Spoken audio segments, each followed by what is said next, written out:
छोटन बैठे क्यों है? प्लीज फर्स्ट एड बॉक्स लेके आइए। मैं भी लेकर आया, तुम रुको। जनक आओ।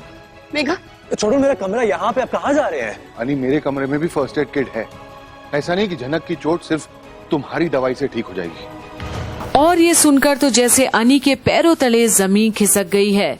आज पहली बार वो मजबूर है और झनक के लिए कुछ नहीं कर पा रहा। और बिपाशा, तनुजा, दादी को तो अब जैसे समझ ही नहीं आ रही कि इतना शुभ काम के बीच में ये सब क्या हो गया। पर अब बिपाशा को कहाँ चैन की सारा टेंशन इस वक्त झनक को ही मिल रही है और अपनी सास को आवाज देती है कि लेट हो रहा है।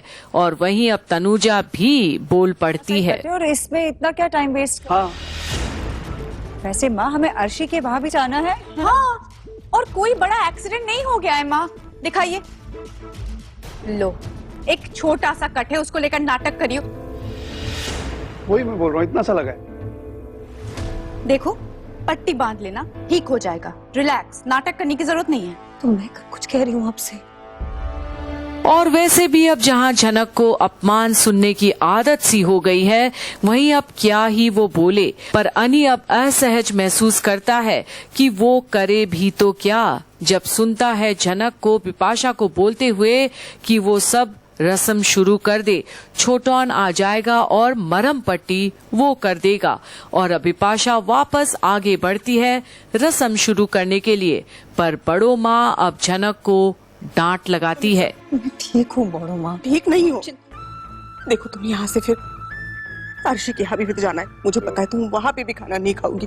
और अब अन्नी का सारा ध्यान सिर्फ झनक पर ही है और अब उसे बहुत बुरा लगता है कि ये क्या कर बैठा वो झनक के साथ। तुम मेरा मरा मुंह देखोगी तो बड़ो माँ, मैं क्या बोलूँ? हाँ क्या बोलूँ? तुम्हारी माँ होती तो वो भी यही कहते ना तुमसे। और बड़ो माँ का अब प्यार पाकर झनक तो जैसे धन्य हो गई। और अब बड़ो माँ जाती है झनक के लिए खाना लाने। और जहां परिवार वाले अन्नी के रस्मे में लगते हैं, अन्नी का दिल तो अब सिर्फ झनक के पास ही है। कितना बड़ा बेवकूफ निकला। शर्तों के बीच भी कोई ऐसे शादी रचाता है क्या? और तभी छोटन भी आता है फर्स्ट एड बॉक्स लिए।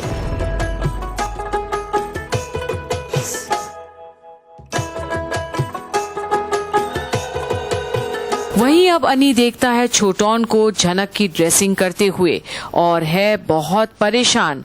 पर अब जल चढ़ रहा है अनी के ऊपर। आखिर हल्दी को उतारना भी तो पड़ता है। पर क्या अनी अपने पापों को धो तो नहीं रहा? जो पाप वो झनक के साथ कर बैठा है उससे तिरस्कार करके। और आंखें बंद कर लेता है अनी, जहां सर से पानी गिराया जा रहा है एक नई शुरुआत के लिए। वहीं छोटन झनक को भी माथे पर पट्टी लगाता है। जिस चोट को लिए वो घूम रही है उसे छुपाने के लिए। और इस पल में कोई नहीं है जहां अनी और झनक एक दूसरे को देखते हैं। आखिर कितना करीब आकर भी कितने दूर हो गए दोनों। क्या यही चाहते थे दोनों?